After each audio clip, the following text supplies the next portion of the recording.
నమస్కారం, వీనెన్ studio news కి స్వాగతం. హెడ్లైన్స్ చూద్దాం. కడపలో చంద్రబాబు రోడ్ షోకు భారీగా తరలివచ్చిన ప్రజలు. కడపలో మళ్లీ హత్య రాజకీయాలు తెచ్చారన్న టీడీపీ అధినేత.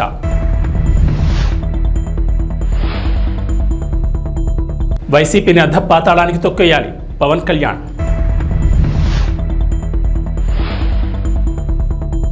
అమెరికా హూస్టన్ ప్రాంతంలో వరదలు. హత్య రాజకీయాలు చేసి జగన్ మరోసారి నమ్మితే ప్రతి ఇంటికి గొడ్డలి గిఫ్ట్గా వస్తుందని తెలుగుదేశం అధినేత చంద్రబాబు హెచ్చరించారు. నవరత్నాలు పేరిట మరోసారి నవమోసాలకు పాల్పడుతున్నారని విమర్శించారు. గత మేనిఫెస్టోలో పెట్టిన ఏ ఒక్క హామీ అమలు చేయని జగన్ ఏ ముఖం పెట్టుకుని మళ్లీ ప్రజలను ఓట్లు అడుగుతున్నారని చంద్రబాబు నిలదీశారు. వైఎస్ఆర్ జిల్లా కడపలో పర్యటించిన చంద్రబాబు ప్రజాగళం బహిరంగ సభలో పాల్గొన్నారు. కడప ఎవరి జాగీరు కాదని, ప్రజలు తలుచుకుంటే ఎంతటి వారైనా నేలకు దిగాల్సిందేనని చంద్రబాబు అన్నారు. కడపలో ఆయన భారీ రోడ్ షో నిర్వహించారు. ఏం తమ్ముళ్ళు హుషారుగా ఉన్నారా? నేను చాలా సార్లు కడపకు వచ్చాను, కానీ ఈరోజు కడప రాజకీయం మారుతా ఉంది. గడపలో మార్పు కనపడుస్తా ఉంది. అవునా కాదా తమ్ముళ్ళు అని మిమ్మల్ని అడుగుతున్నా. కడప అసెంబ్లీ అభ్యర్థిగా మాధవిరెడ్డి, పార్లమెంట్ అభ్యర్థిగా భూపేష్ రెడ్డిని గెలిపించమని కోరడానికి వచ్చాను. ఇటీవల మీరందరూ పేరు పెట్టారు, కడప రెడ్డమ్మని గెలిపించమని కోరుతున్నా మిమ్మల్ని అందరినీ. ఏదైతే ఈ కడపలో రౌడీజం ఉందో ఆ రౌడీజాన్ని అణిచివేయడానికి మాధవిరెడ్డి గారు అలయాస్ రెడ్డమ్మ గారే సూటబుల్ అని చెప్పి మీకు తెలియజేస్తున్నా. తమిళలో ఈరోజు నేను కడప రాయలసీమ నడి బొడ్డు అవునా కాదా అని అడుగుతున్నా మిమ్మల్ని.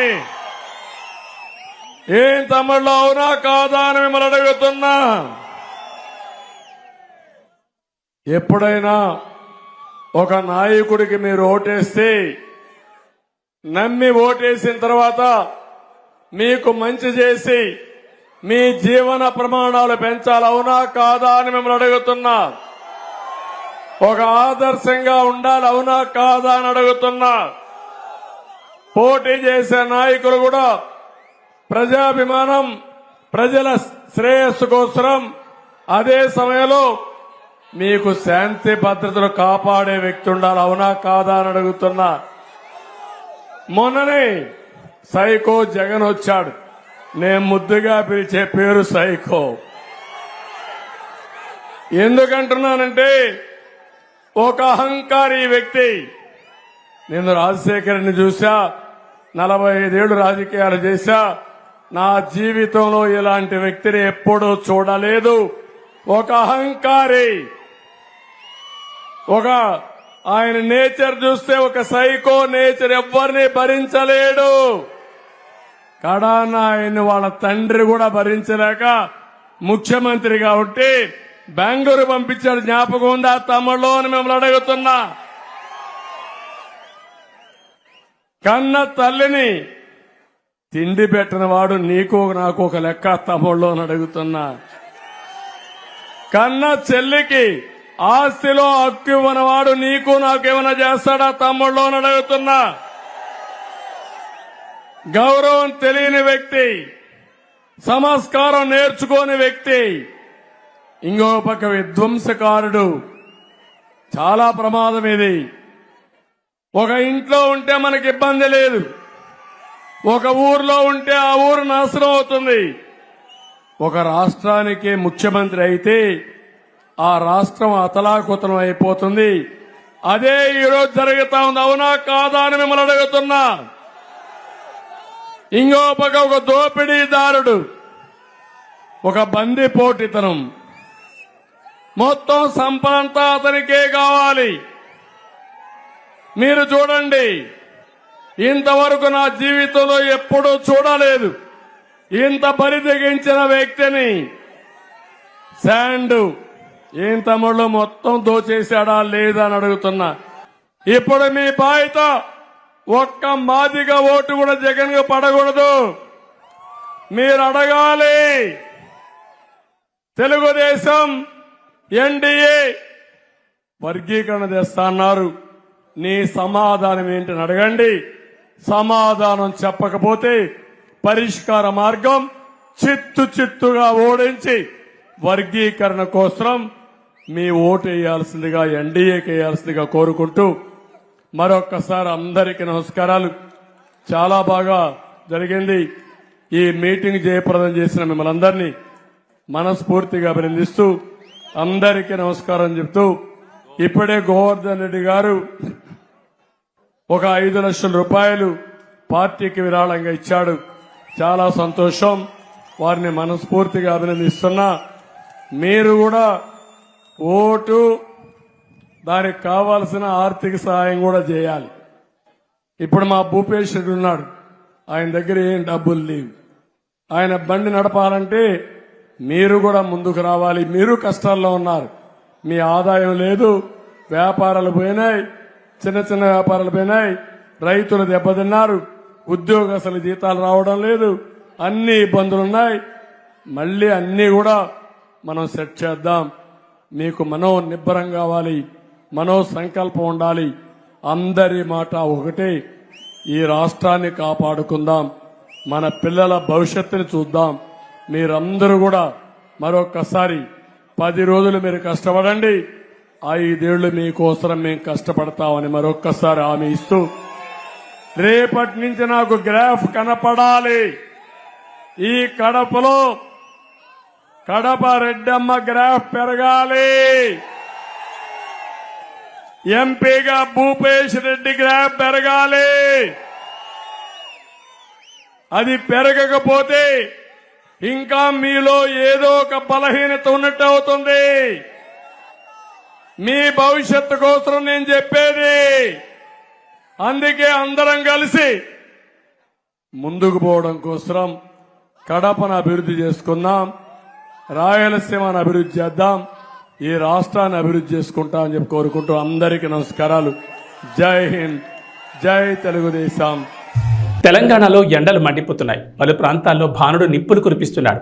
రాష్ట్రంలోని అత్యధిక ఉష్ణోగ్రతలు నమోదవుతున్నాయి. పెద్దపల్లి జిల్లా మందని, జగిత్యాల జిల్లా నేరేళ్ల, సూర్యాపేట జిల్లా మునగాల, ఖమ్మం జిల్లా పమ్మిలో 46.7 డిగ్రీల గరిష్ట ఉష్ణోగ్రతలు నమోదయ్యాయి. నల్గొండ జిల్లా కామారెడ్డిగూడెం, మంచిర్యాల జిల్లా హజీపూర్, కరీంనగర్ జిల్లా వేణవంకలో 46.5 డిగ్రీలు రికార్డైనట్లు హైదరాబాద్ వాతావరణ కేంద్రం తెలిపింది. మహబూబాబాద్, నారాయణపేట్, జయశంకర్, వరంగల్, ములుగు, జనగామ, వనపర్తి, గద్వాల్, నాగర్ కర్నూల్, హనుమకొండ, కొత్తగూడెం, నిర్మల్, మహబూబ్ నగర్, మేడ్చల్, మల్కాజ్గిరి, నిజామాబాద్ జిల్లాలో 46 డిగ్రీల గరిష్ట ఉష్ణోగ్రత రికార్డైంది. కొమరంభీం, సిద్దిపేట, భువనగిరి, వికారాబాద్, కామారెడ్డి, రాజన్న సిరిసిల్ల, రంగారెడ్డి, ఆదిలాబాద్, మెదక్, సంగారెడ్డి జిల్లాలో 45, హైదరాబాద్లో 44 డిగ్రీల గరిష్ట ఉష్ణోగ్రత నమోదైంది. రోజురోజుకి పెరుగుతున్న ఉష్ణోగ్రతలతో ప్రజలు ఉక్కిరిబిక్కిరవుతున్నారు. మధ్యాహ్న సమయంలో ఇళ్ల నుంచి బయటకు రావాలంటే జంకిపోతున్నారు. కూటమి ప్రభుత్వం ఏర్పడ్డాక ఉద్యోగులకు మెరుగైన పీఆర్సీ అందించి సకాలంలో జీతాలు, పెన్షన్లు, ఇతర అన్ని ఆర్థిక ప్రయోజనాలు చెల్లిస్తామని టీడీపీ అధినేత చంద్రబాబు హామీ ఇచ్చారు. ఈ మేరకు ఉద్యోగులు, పింఛనర్లు, టీచర్లకు బహిరంగ లేఖ రాసిన ఆయన ఉద్యోగులకు ఏ ప్రభుత్వం ఏం చేసిందో వివరిస్తూ నాడు నేడు అంశాలను ప్రస్తావించారు. వచ్చే ఎన్నికల్లో ఆలోచించి నిర్ణయం తీసుకోవాలని కోరారు. ఎవరికి ఉద్యోగుల సంక్షేమ ప్రభుత్వం, ఎవరిది ఉద్యోగుల అణచివేత ప్రభుత్వం గుర్తించాలన్నారు. గత 5 ఏళ్లుగా ఉద్యోగులు ఎదుర్కొంటున్న అనేక సమస్యలు, ఇబ్బందులను కళ్లారా చూశానని చెప్పారు. నెలల తరబడి జీతాలు రాక, ఆర్థిక ఇబ్బందుల వల్ల ఆత్మహత్యలు చేసుకున్న ఉద్యోగ కుటుంబాల దీనకథలు చూసి చలించిపోయినట్లు తెలిపారు. హక్కుల కోసం ఉద్యమించిన ఉద్యోగులపై కక్ష సాధింపు చర్యలు చేపట్టారని పేర్కొన్నారు. ఉద్యోగుల చరిత్రలో ఎన్నడూ లేని విధంగా రివర్స్ పీఆర్సీ తెచ్చారని ఆక్షేపించారు. అదనపు క్వాంటం పింఛన్ తగ్గించి వృద్ధులను ఇబ్బంది పెట్టారన్నారు. వారం రోజుల్లో సిపిఎస్ రద్దు చేస్తామని మోసగించారని తెలిపారు.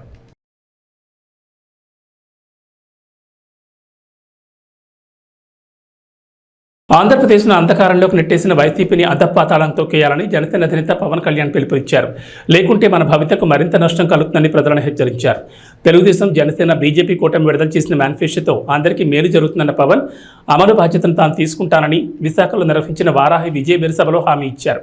జగన్కు భూమిని తొలిచి డబ్బు తీయడమే తెలుసని, భూమిలో విత్తనం నాటి పంట పండించి ప్రజల ఆకలి తీర్చడం తెలియదని పవన్ విమర్శించారు.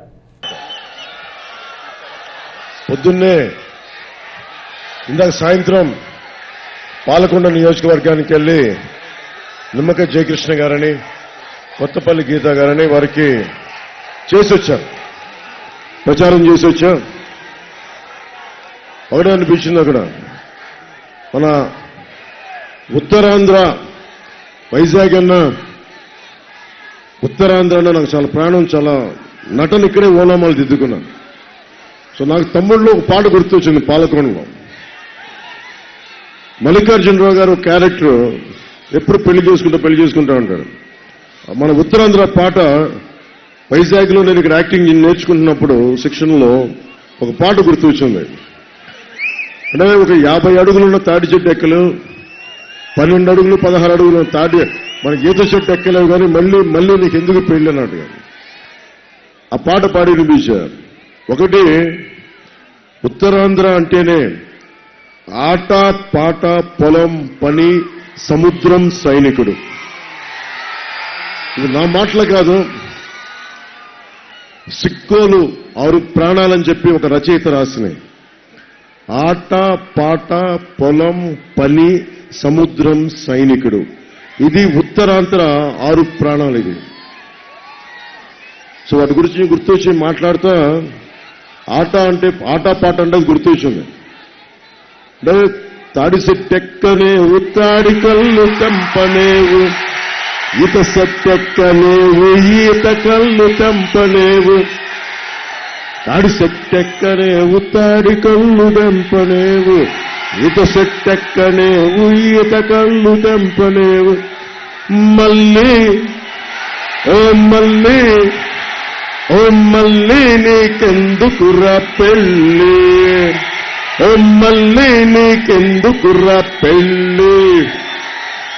ఏ పాట నేను మిమ్మల్ని సినిమాల్లో పాడానని చెప్పడానికి చెప్పట్లా, మళ్ళీ ఓటు అడగడానికి జగన్ వస్తున్నాడు. అందుకని మళ్ళీ ఆయనేమో నువ్వు తాడి చెట్టు ఎక్కలేవు, ఈత చెట్టు ఎక్కలేవు అన్నావు. నువ్వు సిపిఎస్ రద్దు చేయలా, ఫీజు రీఎంబర్స్మెంట్లు చేయాలా, డిఎస్సి నోటిఫికేషన్ ఇవ్వాలా, మహిళలకి ప్రాణరక్షణ కల్పించాలా, అడ్డగోలుగా సముద్రం మొత్తం మత్స్యకారులకి నిలబడలా, ఇక్కడ కూర్చోబెట్టి అడ్డగోలుగా వేలాది ఎకరాలు దోచేశాం, భూముల్ని రక్షించలా.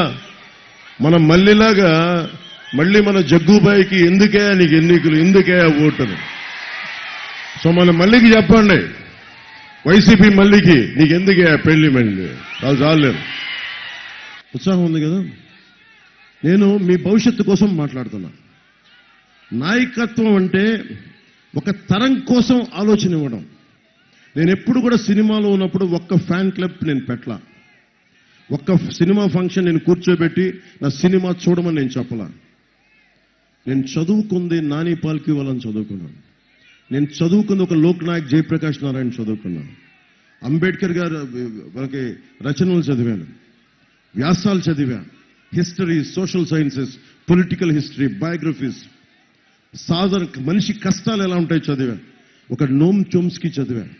ఇంత అవగాహన చేసుకుని రోడ్ల మీద తిరిగితే అన్నిటికంటే కూడా గొప్ప పాఠం, ఉద్యానంలో అందరికీ నీడనిచ్చే చెట్ల మధ్యలో ఉండి వాళ్ళకి సంపద నీళ్లు కల్తీ అయిపోయి కిడ్నీ వ్యాధులు వస్తుంటే వాళ్ళ కష్టాన్ని చూసి చలించిపోయాడు. అందరం పక్కనే ఉన్నాం, వెళ్ళి మాట్లాడితే ఆ రోజున అదృష్టవశాత్తు చంద్రబాబు గారు కూడా కొంచెం ఆలోచించి బలమైన నిలబడే వ్యక్తి కాబట్టి పబ్లిక్ పాలసీకి ఆయన స్పందించారు. ఈ రోజుకి మనం తాగునీటికి ఇబ్బందులు పడతా ఉన్నాం, నీరు కల్తీ అయిపోయింది, సాగునీటికి సమస్యలు ఉన్నాయి. సముద్రం అనేది సంపద. విశాఖలో సముద్రం కానీ ఉత్తరాంధ్ర సముద్రం కానీ ఇది సంపద.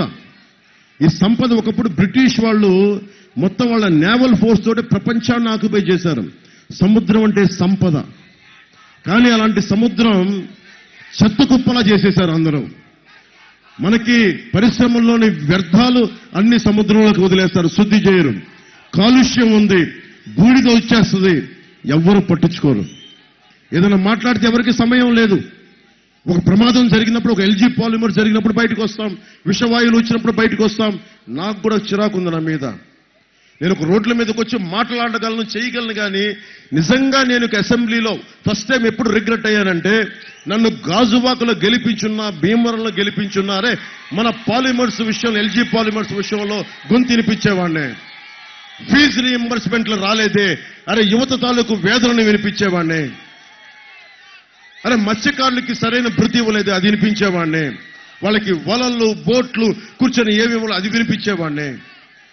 రైతులకి మద్దతు ధర లేదు, అది వినిపించేవాడిని.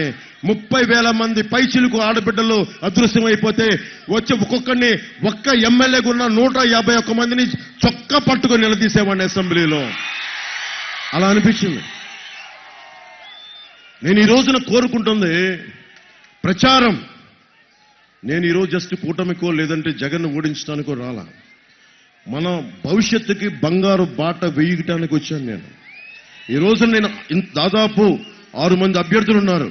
భరత్ గారితో సహా, వంశీకృష్ణ యాదవ్ గారితో సహా అందరూ అభ్యర్థులు నిలబడున్నారు ఇక్కడ 6 మంది. నేను మీకు మాటిస్తున్నా, నేను పని చేస్తా, అందరి చేత పని చేయిస్తా. ఇక్కడ ఉన్న వాళ్ళు ఎవరూ కూడా కూర్చొని సంపదని సంపాదించడానికి రాలా. బలమైన ప్రభుత్వాన్ని, బాధ్యత గల ప్రభుత్వాన్ని ఇవ్వడానికి ప్రతి ఒక్కరూ నిలబడి ఉన్నారు. గతంలో మీకు ఇట్లా ఉండొచ్చు, అలా ఉండొచ్చు అనుకోవచ్చేమో, కానీ ఈసారి లీడ్ చేస్తుంది ప్రధానమంత్రి గారు. బాగా 4 దశాబ్దాల అనుభవం, 14 సంవత్సరాల అనుభవం ఉన్న చంద్రబాబు గారు. దశాబ్ద కాలంగా మీకోసం పోరాటం చేస్తున్న పవన్ కళ్యాణ్. ఇప్పుడు మనం అనుకోవచ్చు, మా ఇంట్లో మా అమ్మతో మాట్లాడేవాడిని, నీకెందుకు నా రాజకీయాలు, అందరూ తిడుతున్నప్పుడల్లా మా అమ్మ అంటది, ఎవడ పాప నాడు పోతాడులే అంటది మా అమ్మ. నేనంటనా, ఎవడి పాప నాడు పోతే కూర్చోబెట్టి ఒక లోక్నాయక్ జయప్రకాష్ నారాయణ రావాల్సిన అవసరం లేదు, ఎమర్జెన్సీ కోసం నిలబడాల్సిన అవసరం లేదు, ఒక వీరనారి గున్నమ్మ రావాల్సిన అవసరం లేదు, ఎవరు రావాల్సిన అవసరం లేదు, కృష్ణుడు కురుక్షేత్రం చేయాల్సిన అవసరం లేదు. మన భవిష్యత్తు మనమే నిర్మాణం చేసుకోవాలి. మన బాధ్యత మనమే తీసుకోవాలి. అంతేగాని ఎవడ వచ్చి మన బతుకుల్ని, మన తలరాతుల్ని రాయుడు. మన తలరాతులు మనమే రాసుకోవాలి. దైవం మనుష్య రూపేణ, రాముడైనా సరే, దేవుడైనా సరే మనుష్య రూపంలో పుట్టే మన సమస్యల్ని మనమే పరిష్కరించుకోవాలి. ఎవ్వరూ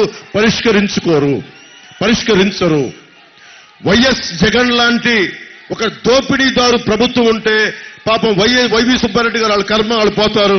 ఈ ఎంపీ మూర్తి తన కర్మ తను పోతాడు. ఎవ్వరు పోరు. మనం చొక్కా పట్టుకొని కిందకి లాగి బంగాళాఖాతంలో కలిపేస్తే తప్ప ఎవ్వడు కలవడు. వాళ్ళు పోరు. వాళ్ళకి బుద్ధి రాదు. మన బలం అది. ప్రతిసారి మిమ్మల్ని చూసినప్పుడు నాకు ఒకటే అనిపిస్తుంది, అరే మీరు సముద్రం శక్తులంత యువత, మీరు ఆది పరాశక్తులు, ఆడ వీర మహిళలు బోల్డంత శక్తి ఉంది. మనిషిని ఒక్క భగత్ సింగ్ తలుచుకుంటే ప్రపంచం మారిపోయింది. ఒక్క శ్రీశ్రీ 1918లో ఎముకలు మళ్ళీ సోమరులారా చావండి అంటే ఈ రోజుకి మహాప్రస్థానంతో అందరం ఊగిపోతాం. ఒక్కడు తలుచుకుంటే. One man's courage makes a majority. One man's courage. ఇది నా ఒక్కడి సొంతం కాదు. అది ఒక్కడి సొంతం కాదు. మీలో ప్రతి ఒక్కరిలో ధైర్యం ఉంది. ఇక్కడున్న ఆడబిడ్డల్లో కావచ్చు, ఇక్కడున్న పైన పెద్దల్లో కావచ్చు, మేడల్లో మిద్దెల పైన పెద్దల వల్ల కావచ్చు, ఆ దూరాన అల్లంత దూరాన కూర్చొని జెండాలు పట్టుకున్న ఒక్కొక్క యువకులు కావచ్చు, యువత కావచ్చు. ధైర్యం అనేది మీ గుండెల్లో ఉంటుంది. నేను అందుకనే ఎందుకు పెట్టానంటే, చంద్రబాబు గారు జైల్లో ఉన్నప్పుడు అందరూ చెప్పారు, సార్ వాళ్ళు జైల్లో ఉన్నారు, తెలుగుదేశంని మనం నొక్కేసి మనం ఎదిగిపోదామంటే నేను ఒకటే చెప్పా, ఓకే సరే నేను మీరు అనుకున్నట్టుగానే చేద్దాం. ఒకవేళ ఓడిపోతే, ఒకవేళ జగన్ మళ్ళీ వస్తే, మళ్ళీ ఒక్కొక్క మారు జగన్ ఎఫోర్డ్ చేయగలరా అని అడిగా. ఎవరి దగ్గర సమాధానం లేదు. ఇంకొక మారు జగన్ మీరు కావాలని కోరుకుంటున్నారా మీరు? నేను అదే చెప్పా. నేను 5 కోట్ల మంది ప్రజల కోసం ఆలోచించేవాడిని. ఒక జనసేన పార్టీ కోసం నేను కాదు. ఒక పార్టీ తాలూకు ముఖ్యోద్దేశం 5 కోట్ల మంది ప్రజలని గుండెల్లోకి తెచ్చుకొని పరిరక్షించుకోవటం. అరే ఇది నా జనం, ఇది సొంతం చేసుకో. సొంతం చేసుకోకపోతే ఎవరు నేను సొంతం చేసుకుంటారు? మిగతా వాళ్ళు అలా ఆలోచిస్తారో లేదో నాకు తెలియదు. నేనైతే మీ భవిష్యత్తును దృష్టిలో పెట్టుకొని నన్ను నేను తగ్గించుకొని నేను మిమ్మల్ని పెంచా. ఎక్కడ నెగ్గాలో కాదు, ఎక్కడ తగ్గాలో. అందరం చంద్రబాబు గారికి అర్థమైంది, బీజేపీ నాయకత్వానికి అర్థమైంది. నేను ఒకటే చెప్పాను ప్రధానమంత్రి గారి దగ్గరికి, అందరి నాయకులందరి దగ్గరికి 2 చేతులు జోడించి అడిగా. నలిగిపోతుంది రాష్ట్రం. మేము చెన్నైలో ఉన్నప్పుడేమో కూర్చోబెట్టి మీరు మద్రాసు వాళ్ళు కాదు వెళ్ళిపోండి అని చెప్పి తరిమేశారు. అలాదని చెప్పి మన తెలుగు వాళ్ళు రాష్ట్రం అనుకుంటే కూర్చోబెట్టి నువ్వు తెలంగాణ వాడి కాదు ఆంధ్రోడు అని పంపించేశారు. ఇక్కడికి వస్తే మళ్ళీ కూర్చొని నువ్వు లోకల్ నాన్ లోకల్ కాదన్నది ఎక్కడికి పారిపోతావు? ఈ నేలని వదిలి, ఈ బంగాళాఖాతం కూర్చొని ఈ భూమిని వదిలి వెళ్ళిపోద్దా? సముద్ర తీరాన్ని ప్రాంతం వదిలి వెళ్ళిపోద్దా? నాగావళి వంశధార ఈ నదిని ఈ నేలను దాటి వెళ్ళిపోతాయా? నాకు ఒకటే చెప్పాను, మనం చెయ్యాల్సింది ఏంటి? ఒక చెట్టు నీడనిస్తుంది, పండ్లు ఇస్తుంది. ఒక నది దాహాన్ని తీర్చి పాడి పంటలకి మనకి అన్నం ఆకలి తీర్చే పంటనిస్తుంది మనకి. నిజంగా ప్రజాక్షేమం ఆలోచించేవాడు ఎవడైనా సరే, అరే ఏమైపోతారు మనం అందరం కలెక్టివ్గా ఉండకపోతే? ఒక కులానికి కాదు, ఒక మతానికి కాదు, ఒక ప్రాంతానికి కాదు, అందరం కలిసికట్టుగా ఉండకపోతే అందరం నాశనం అయిపోతాం. ఎన్నికల నేపథ్యంలో ఢిల్లీ ముఖ్యమంత్రి అరవింద్ కేజ్రీవాల్ దాఖలు చేసిన మధ్యంతర బెయిల్ పిటిషన్పై వాదనలు వింటామని సుప్రీంకోర్టు పేర్కొంది. ఈ అంశాన్ని మే 7న విచారిస్తామని ఎన్ఫోర్స్మెంట్ డైరెక్టరేట్ ఈడీ తెలిపింది. విచారణకు సిద్ధమై రావాలని ఈడీ తరపు న్యాయవాదికి సూచించింది. ఈడీ అరెస్టుకు వ్యతిరేకంగా కేజ్రీవాల్ దాఖలు చేసిన పిటిషన్ విచారణకు సమయం పడుతుందన్న ధర్మాసనం ఆ కారణంగానే మధ్యంతర బెయిల్ పిటిషన్ను పరిశీలిస్తున్నట్లు వెల్లడించింది. కేవలం పిటిషన్ మాత్రమే విచారిస్తామని, మధ్యంతర బెయిల్ ఇవ్వచ్చు ఇవ్వకపోవచ్చు అని స్పష్టం చేసింది. మనీ లాండరింగ్ కేసులో మార్చి 21న అరెస్ట్ కేజ్రీవాల్ బెయిల్ కోసం సుప్రీంకోర్టును ఆశ్రయించారు. లోక్సభ ఎన్నికల నేపథ్యంలో మధ్యంతర బెయిల్ మంజూరు చేయాలని విజ్ఞప్తి చేశారు. దీనిపై స్పందన తెలియజేయాలని ఏప్రిల్ 15న ఈడీకి ధర్మాసనం నోటీసులు జారీ చేసింది. అమెరికా హూస్టన్ ప్రాంతాన్ని వరదలు ముంచెత్తాయి. కుండపోత వర్షాలతో శాన్ జెసింటో నది ఉధృతంగా ప్రవహించడం వల్ల పరిసర ప్రాంతాలన్నీ నీట మునిగినట్లు అధికారులు తెలిపారు. వరద ప్రభావ ప్రాంతాల్లోని ప్రజలను అధికారులు సురక్షిత ప్రాంతాలకు తరలించారు. ఉత్తర హారిస్ కౌంటీ నదీ పరిసరాల్లో ఉన్న వారిని అధికారులు ముందు జాగ్రత్తగా ఖాళీ చేస్తున్నారు. రహదారులు నీటితో నిండడంతో ట్రాఫిక్ తీవ్ర అంతరాయం ఏర్పడిందని, పలు వాహనాలు వరదలో చిక్కుకున్నాయని స్థానికులు తెలిపారు. అత్యవసర పరిస్థితులు ఉంటే తప్ప ఇళ్లలో నుంచి బయటకు రావద్దంటూ హెచ్చరికలు జారీ చేశారు. ఫలితంగా అనేక ప్రాంతాలు జలమయమయ్యాయి. రోడ్లపై వరద నీరు నిలిచిపోయింది. మోకాళ్ళ లోతు పైగా వర్షపు నీరు నిలిచిపోయింది. సబ్వేలన్నీ వరద నీటితో నిండిపోయాయి. చెరువులను తలపించాయి. ఇజ్రాయెల్ హమాస్ యుద్ధానికి వ్యతిరేకంగా కళాశాల క్యాంపస్లో జరిగిన నిరసనలకు సంబంధించి ఇప్పటివరకు కనీసం 2000 మందిని అరెస్ట్ చేశారు. అసోసియేటెడ్ ప్రెస్ ప్రకారం ఏప్రిల్ 15న కొలంబియా యూనివర్సిటీలో టెంట్ క్యాంప్మెంట్ ప్రారంభమైనప్పటి నుంచి 35 క్యాంపస్లలో అరెస్టులు జరిగాయి.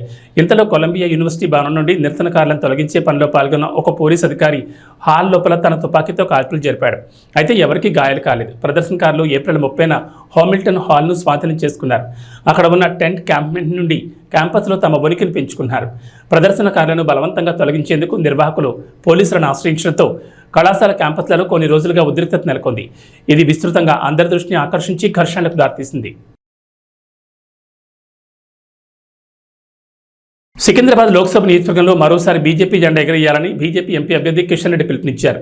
ఈ సందర్భంగా మాట్లాడుతూ ఈ నెల 5న ఉదయం 8 గంటల నుంచి రాత్రి 8 గంటల వరకు బీజేపీ బూత్ అధ్యక్షులు, బూత్ కోఆర్డినేటర్లు ప్రతి ఇంటికి వెళ్లి ఓట్లు అభ్యర్థించాలని సూచించారు. మోడీ ప్రభుత్వం తీసుకొచ్చిన సంక్షేమ పథకాలను వివరించాలన్నారు.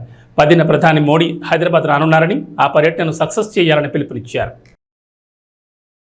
ఎన్నికల ప్రచారంలో భాగంగా కిషన్ రెడ్డి శుక్రవారం రాత్రి సికింద్రాబాద్లో రోడ్ షో నిర్వహించారు. మాజీ గవర్నర్ తమిళిసై, సినీ నటుడు సాయి కుమార్ పాల్గొన్నారు. ఈ సందర్భంగా తమిళిసై మాట్లాడుతూ కిషన్ రెడ్డిని మరోసారి గెలిపించి పార్లమెంటుకు పంపాలన్నారు. దేశం భద్రంగా ఉండాలంటే మరోసారి మోడీని ప్రధాని చేయాలని కోరారు. కాంగ్రెస్ ఓటేస్తే ఎవరు ప్రధాని అవుతారో తెలియదని ఎద్దేవా చేశారు. నేను సికింద్రాబాద్ బిడ్డాను, నేను ఎప్పుడైనా మీ దగ్గరే ఉంటాను. ఇప్పుడు మనకు అతిథిగా వచ్చినటువంటి మన తమిళిసై సౌందరరాజన్ గారు మాట్లాడు.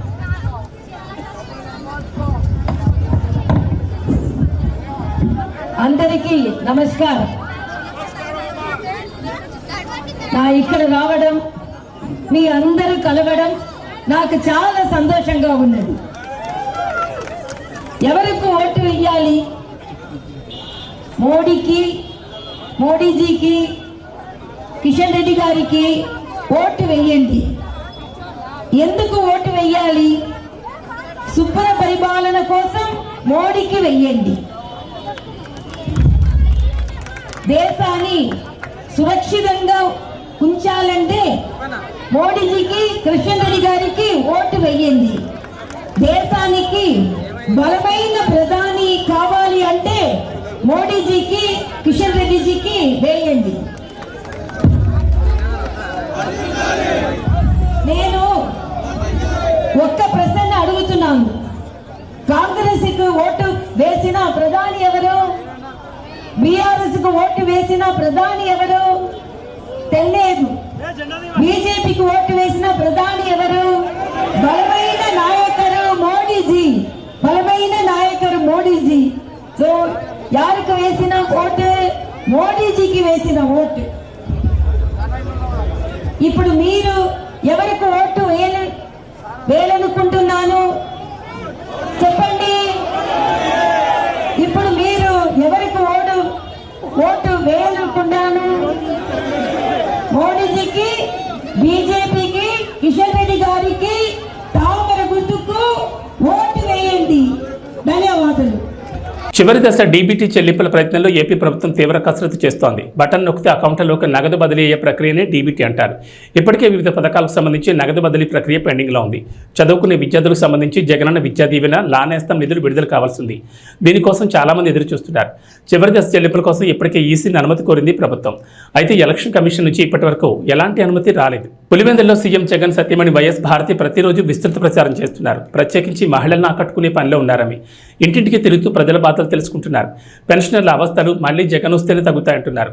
ఆంధ్రప్రదేశ్ సార్వత్రిక ఎన్నికల్లో భాగంగా సీఎం జగన్ రాష్ట్ర వ్యాప్తంగా సుడిగాలి పర్యటన చేస్తూ దూసుకుపోతున్నారు. ప్రతిరోజు 3 నియోజకవర్గాల్లో ఎన్నికల ప్రచారంలో పాల్గొంటున్నారు. తన పాలనపై ప్రజలకు వివరిస్తూ ముందుకు సాగుతున్నారు. నమస్కారం.